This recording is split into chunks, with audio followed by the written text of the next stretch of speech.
Kota Mojokerto memiliki beberapa fasilitas pendidikan. Salah satunya adalah Universitas Maijen Sungkono. Berdiri pada tanggal 20 Agustus 1981, menjadikan Unimas sebagai salah satu universitas tertua di Kota Mojokerto. Unimas mampu menyelenggarakan pendidikan terbaik di bidang ilmu pengetahuan dan sosial budaya, menghasilkan lulusan-lulusan yang unggul, berkualitas, berkarakter, dan berdaya saing global, serta mampu memberikan kontribusi terbaik bagi bangsa. Sebagai universitas yang memiliki visi unggul, berkualitas, dan berdaya saing global, serta berjiwa nasionalis, Unimas menunjukkan kemajuan yang sangat pesat, baik di bidang akademis maupun jumlah kepercayaan pilihan studi mahasiswa yang terus meningkat. Unimas memiliki akreditasi yang sebagian besar telah mencapai level sangat baik. Saat ini, Unimas telah memiliki 4 fakultas dengan 5 program studi yang dapat menjadi pilihan bagi calon mahasiswa. Di antaranya, Fakultas Hukum, Fakultas Ekonomi, Fakultas Pertanian, serta Fakultas Keguruan dan Ilmu Pendidikan. Di Unimas, kelancaran program belajar mengajar menjadi prioritas utama. Untuk mendukung hal tersebut, para mahasiswa akan dibimbing oleh dosen-dosen yang memiliki kualifikasi akademik dan berkompeten, serta berwawasan luas yang siap membantu dan memberikan solusi bagi keberhasilan studi para mahasiswa. Mahasiswa juga akan dilatih untuk berpikir kritis, terbuka untuk berdiskusi, dan mampu menyelesaikan masalah demi mempersiapkan diri di lingkungan kerja di masa depan. Seiring dengan berjalannya waktu, Universitas Maijen Sungkono terus mengembangkan sarana prasarana guna menunjang kegiatan akademik, seperti ruang kelas yang representatif, laboratorium yang memadai, dan perpustakaan yang cukup lengkap. Selain fasilitas akademik, terdapat fasilitas penunjang lainnya, yaitu sarana ibadah, medical center, dan sarana olahraga. Untuk mewadai minat dan bakat mahasiswa, Unimas terdapat unit kegiatan mahasiswa atau UKM yang terdiri dari segala bidang, di antaranya jurnalis, podcast, ilmu keagamaan, paduan suara, olahraga, dan pecinta alam. Kini, lulusan Unimas yang berhasil berjumlah ribuan dan tersebar di seluruh Indonesia. Hingga pada akhirnya, mereka tergabung dalam wadah alumni Unimas yang siap mewujudkan cita-citamu dengan membawa moto Unimas Sakti yang memiliki arti solid, akuntabel, kreatif, transparan, dan inovatif, merupakan 5 karakter yang harus dimiliki oleh setiap manusia. Unimas senantiasa berkomitmen untuk menciptakan dan membentuk SDM yang mempunyai 5 karakter tersebut. Bersama Universitas Maijen Sungkono, mari menjadi mahasiswa yang siap berkarya, berdaya saing global, dan mengabdi bagi bangsa.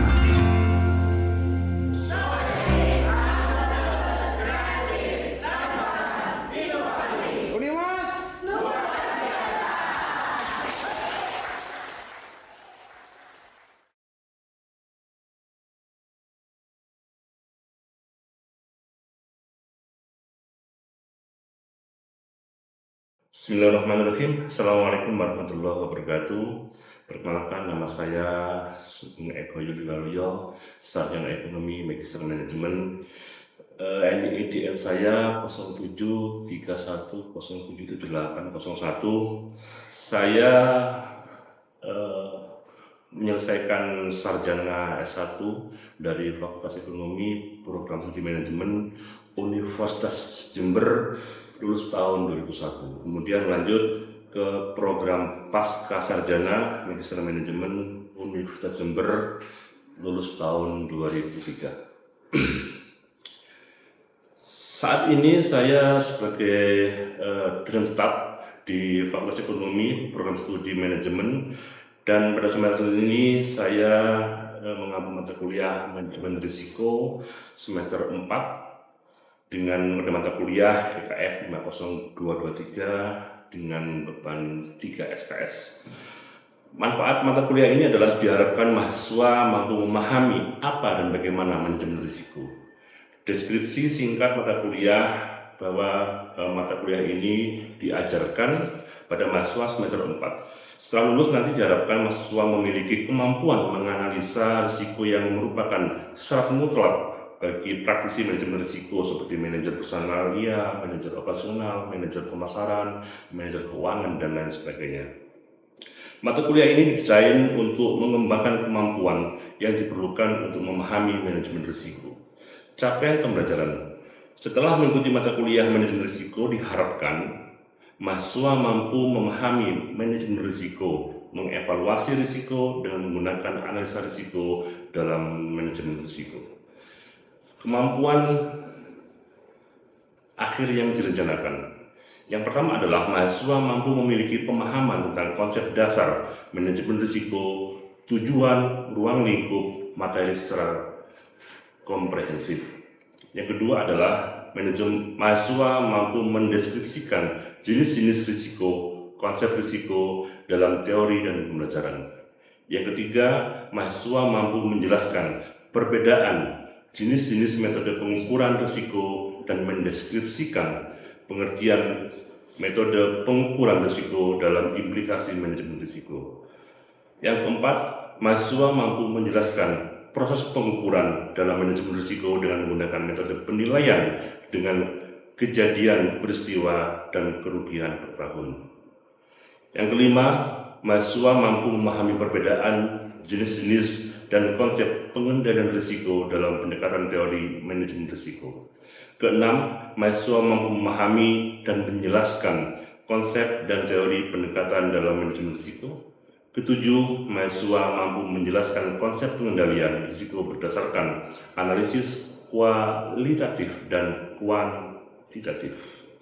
Kedelapan, mahasiswa mampu menjelaskan dan memahami perkembangan ruang lingkup manajemen risiko di risiko pemasaran.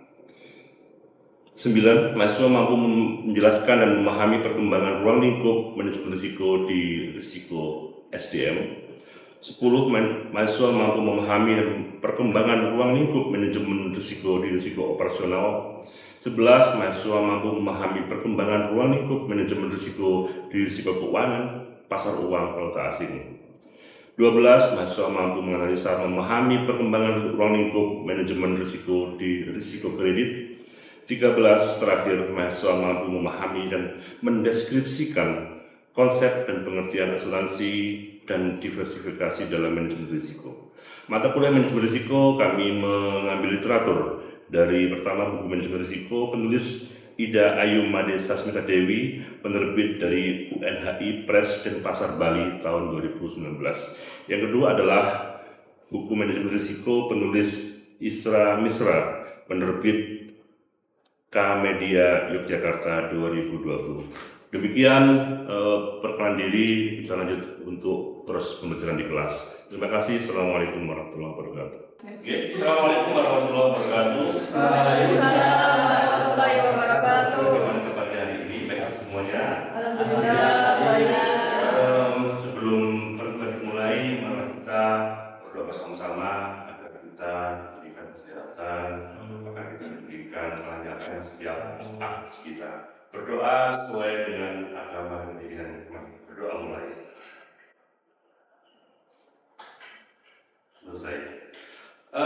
Hari ini kita membahas mata kuliah tentang manajemen risiko. Jadi sebelum masuk ke kuliahan, saya perkenalan diri dulu. Nama saya Sugeng Eko Yuliwaluyo, sarjana ekonomi magister manajemen.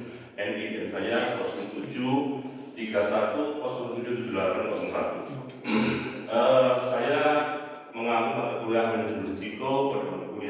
IKF 50223. Manajemen risiko sebelumnya 3 SKS.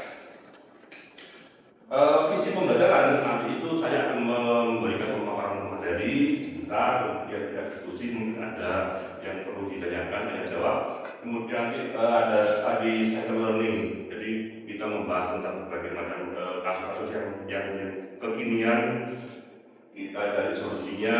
Kemudian nanti ada tulis dan resume materi kesimpulan. Untuk penilaiannya nanti dalam waktu 1 semester ini Anda akan saya kasih tugas mandiri, itu nilainya 20%, kemudian Anda wajib ikut UTS 25%, poinnya UAS 40%, dan presensi keadilan 15%. Untuk materi pasar uang valuta asing, jadi kita flashback sebentar ke materi kemarin bahwa setiap diri kita itu pasti akan menghadapi risiko. Tidak secara individu, secara kelembagaan, perusahaan, kita pasti akan menghadapi risiko. Sebuah perusahaan yang besar itu pasti akan memiliki departemen risiko, khusus risiko untuk mengendalikan risiko. Jadi selain departemen keuangan, departemen pemasaran, departemen SDM, departemen operasional, ada departemen khusus untuk mengenali risiko. Risiko itu adalah sebuah bentuk ketidakpastian tentang suatu keadaan. Jadi risiko itu tiba-tiba datang, tiba-tiba menimpa kita, menghampiri kita. Itu ada yang setiap tahun rutin, ada yang insiden. Ada beberapa strategi untuk menghadapi risiko. Yang pertama adalah transfer.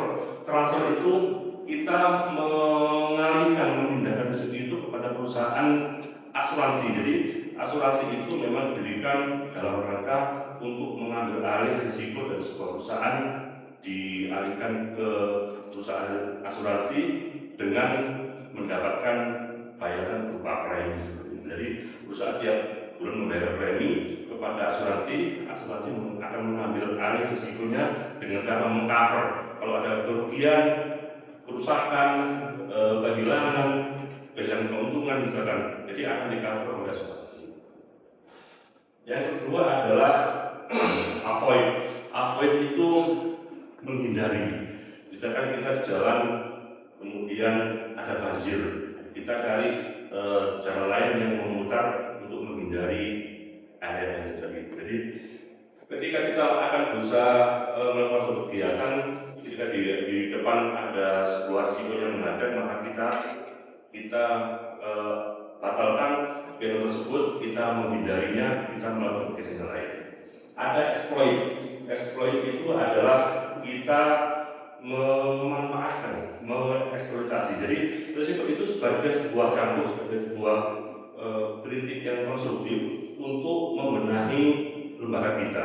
Dengan adanya risiko itu, maka kita siap dengan berbagai elemen dan berbagai macam metode bagaimana caranya untuk mengatasi risiko. Accept itu kita menerima semua risiko yang ada, kita sudah siap untuk menanganinya.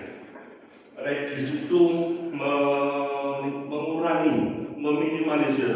Ketika ada risiko yang besar, kita berupaya untuk mengurangi agar tidak terlalu besar dampaknya terhadap perusahaan kita. Ignore itu mengabaikan. Mungkin karena kita sudah mempunyai alatnya, mempunyai pirantinya, sehingga ketika ada risiko kita abaikan. Nanti risiko itu pasti akan hilang dengan sendirinya.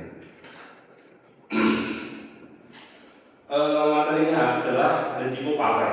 Pasar itu kalau secara teori adalah tempat bertemunya menjual dan membeli untuk melakukan sebuah transaksi. Jadi pasar itu tidak harus berada dalam sebuah tempat, tetapi pasar itu kondisional. Di kampus ketika sampean dan teman sampean melakukan transaksi, ada kedua, ada pembeli, ada barangnya, ada ijab, ada akadnya, itu terjadi sebuah pasar.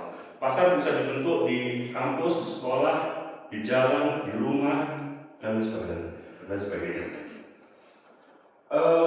Pasar itu tergantung apa dijual. Ada pasar hewan misalkan, itu yang dijual adalah pasar dan ternak, pasar sapi, pasar kambing. Ada pasar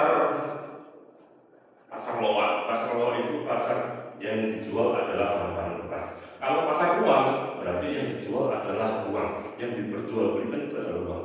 Loh, emangnya bisa uang itu diperjualbelikan? Bisa. Jadi kita kembali pengertian dari fungsi uang. Yang pertama adalah uang sebagai alat tukar.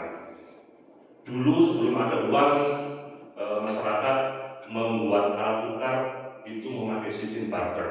Misalkan seorang punya ayam, kepingin sepeda motor, maka dia akan menawarkan kepada pemilik sepeda motor, maukah ayam saya ditukar dengan sepeda motor Anda? Itu terjadi beberapa kesulitan ketika salah satu pihak itu keberatan atau tidak mau melakukan barter. Jadi kemudian disepakatilah kita membentuk sebuah alat tukar yang bernama uang. Dulu uang itu seperti giok yang besar itu. Kemudian karena uang besar diciptakanlah uang logam yang bulat. Kemudian karena dirasa masih terlalu besar, diciptakanlah uang kertas sekarang ini. Kemudian ada uang plastik, ATM, kartu kredit. Kemudian ada uang digital berupa e-wallet gitu ya. Kemudian uang sebagai alat pembayaran.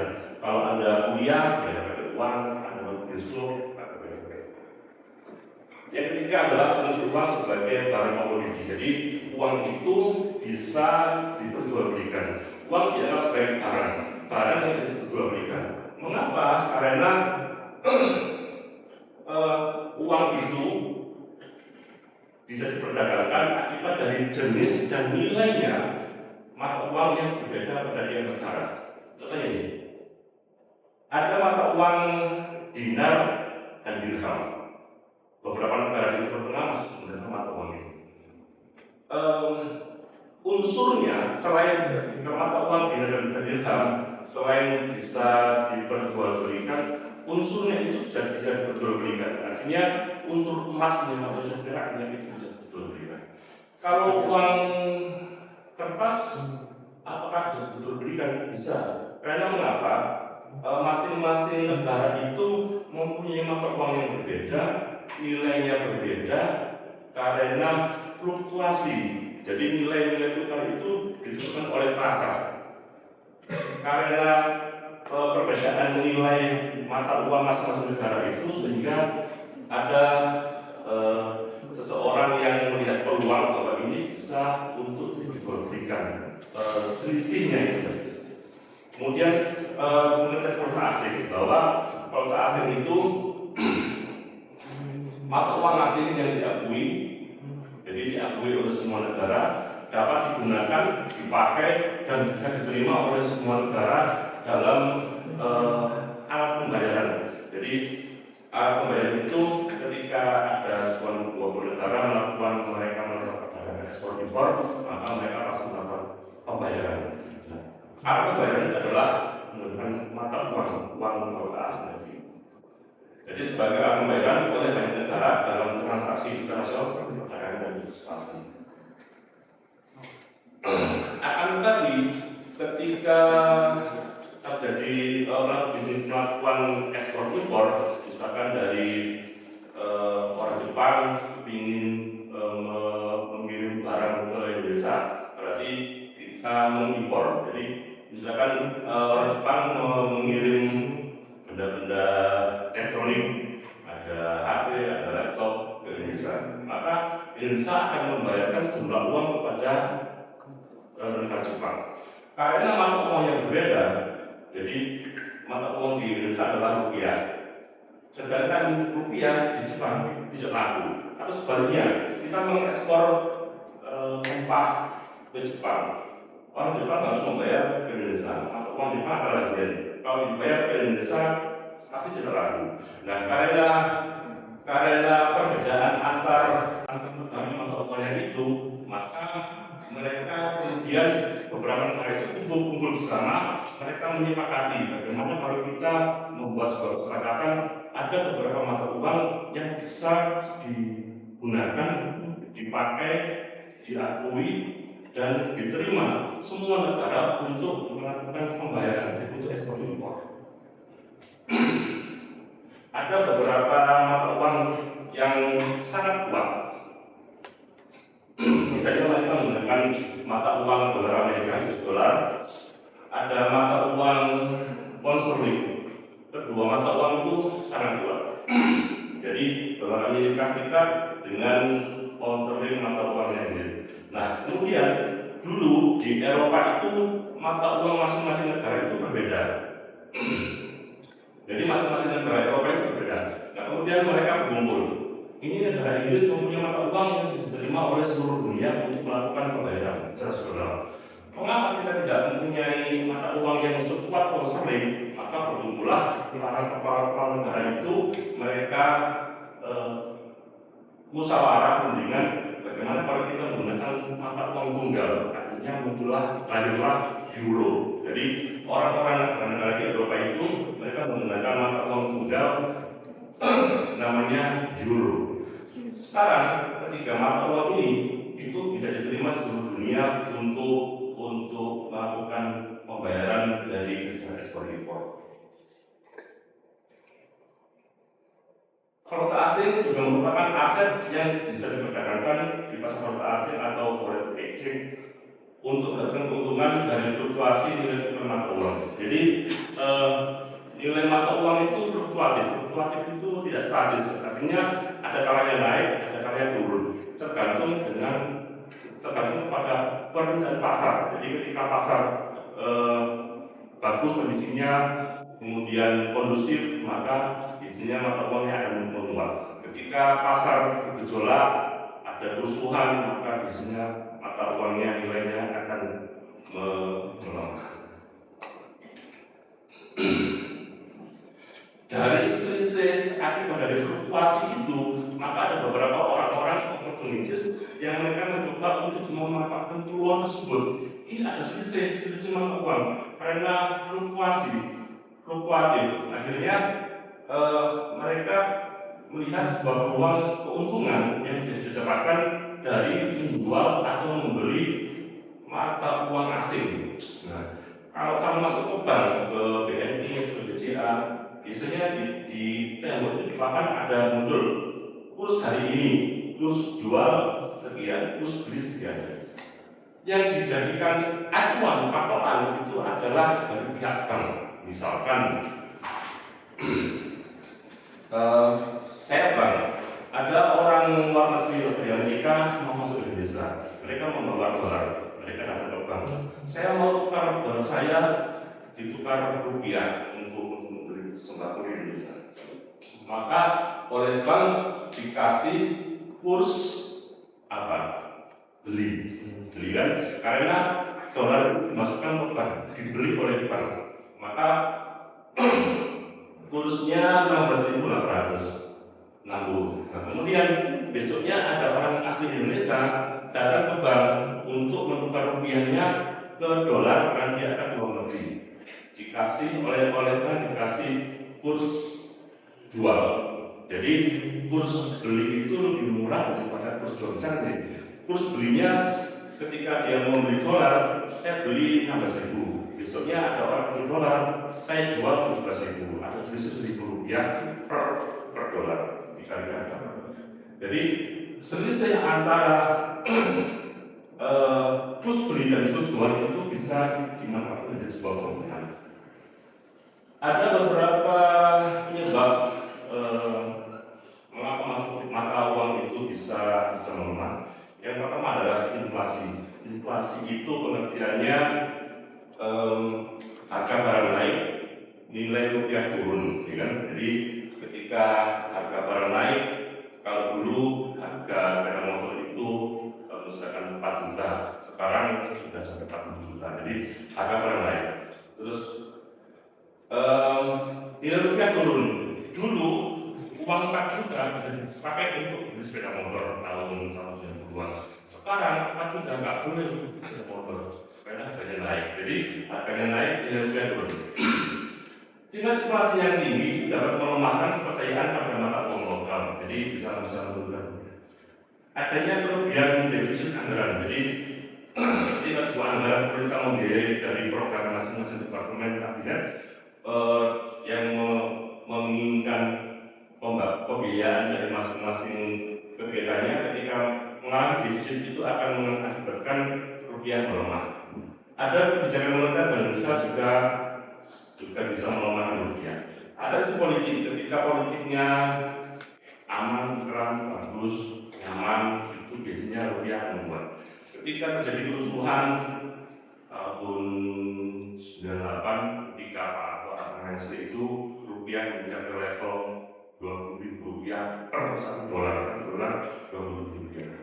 Tapi ketika setelah reformasi dibenahi oleh Pak Habibie, maka rupiah bisa menguat level sekitar 80-an.